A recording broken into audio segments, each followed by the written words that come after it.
Tempting to get the Camaro to start. Got some rust on that water pump, so that'll have to be changed out.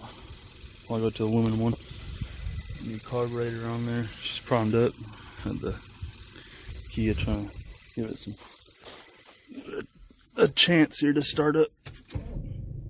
Not even close. So this thing's been out here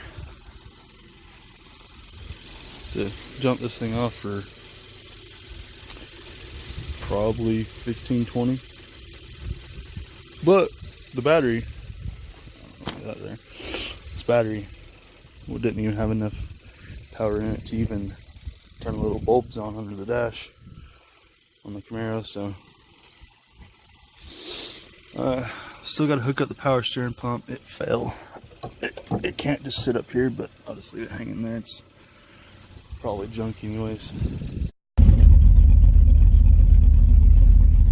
Out for a cruise, boys.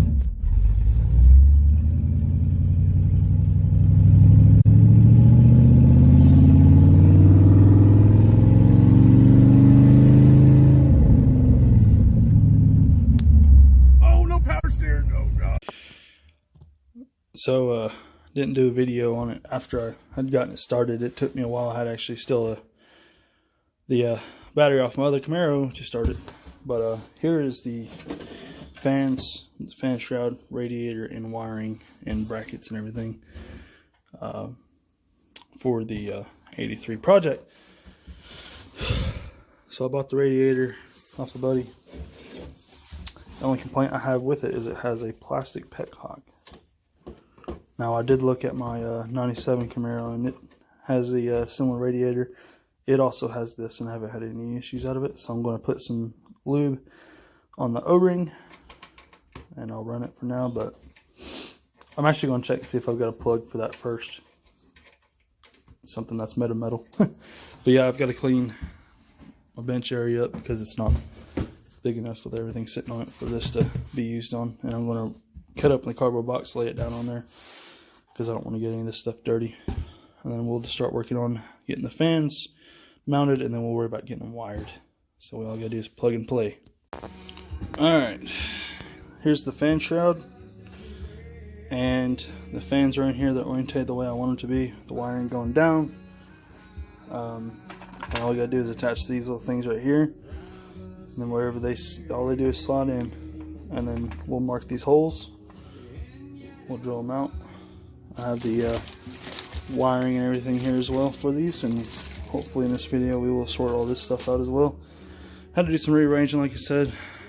Put my toolbox over here in a little awkward place. This is just the top half of my toolbox. I keep it over here. It's got, you know, almost everything I need anyways. I've actually got a lot of my tools out in my out in the 83 Camaro that I need to be getting out. Makes it hard to work on stuff in here. But oh well, let's get started. Alright, got the these aren't bolted in. They actually go in from the other way, and the nuts go on this side. They're mounted. They have if you order this eBay kit, I'm gonna go ahead and let you know, there's a lot of wiggle room in these little plastic areas and stuff. I'll line this up the way I wanted to. I started with two. I'll just do this one and that one, and then I just touch them off with the drill bit and use a 1/4-inch drill. And once I touched it and got my little mark, I'd pull it off, drill my 2 holes, set it down. I'd mark this one and that one and drill them too. I didn't have any alignment issues whatsoever. You can see how much wiggle room there is in those. So next step is we're going to get the radiator up here and get it mounted up. But I'm going to have to get these attached, so I'm going to have to pull this off. Plastic protective film here. It's only get scratched up. It's not going to be a big deal as long as it's not like beat to death. I don't think it's going to look that great underneath this anyways, but we'll see. Alright, installed the fans, and then forgot to take the plastic off, so I had to take them back apart, but then I deburred the edges and everything. So now I've got it sitting on the rad. It's not perfectly square. It's a little off. See up there as well, it's the same story. But I'm going to get it in happy medium, and I'm going to have to pre-drill these. It's pretty thick. They included self-tappers for this job. So I'm just going to take a drill bit that's smaller than this. Probably just a little smaller than the self-tapping part. Drill 2 holes on the bottom, 2 on the top, I believe. No, 4 on each side. So 4 along the bottom, 4 along the top, and I'll show you that when I get those installed. Okay, so it's mounted. I used a 1/8 inch. Yeah, I used an 1/8 inch drill bit to pre-drill these self-tappers. There's 4 along the top, 4 along the bottom. Now we gotta sort out this mess, all this stuff.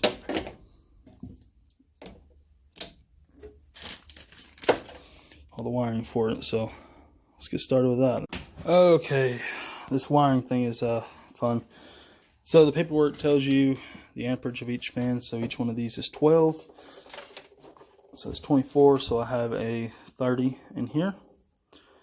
And this is going to go, I don't know exactly where this is supposed to go. I'm going to put it, actually, I can just tell. So this would go between the battery and the relay. Yeah, the battery and the relay. So these need to be wired together. So the 2 reds would go together into this red wire, which goes to the relay. The yellow, okay, so the orange is ignition switch. So we're onto an ignition signal. The gray will run into here. This is going to be a thermostat. So this will open and close the circuit. This will tell.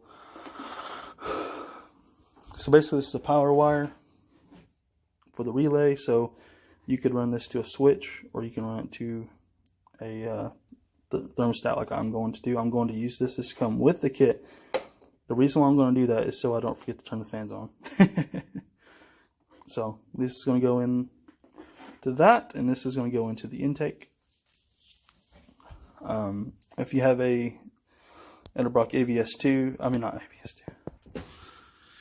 So if you have a Edelbrock RPM air gap, this will thread into the back of the intake, but don't do that.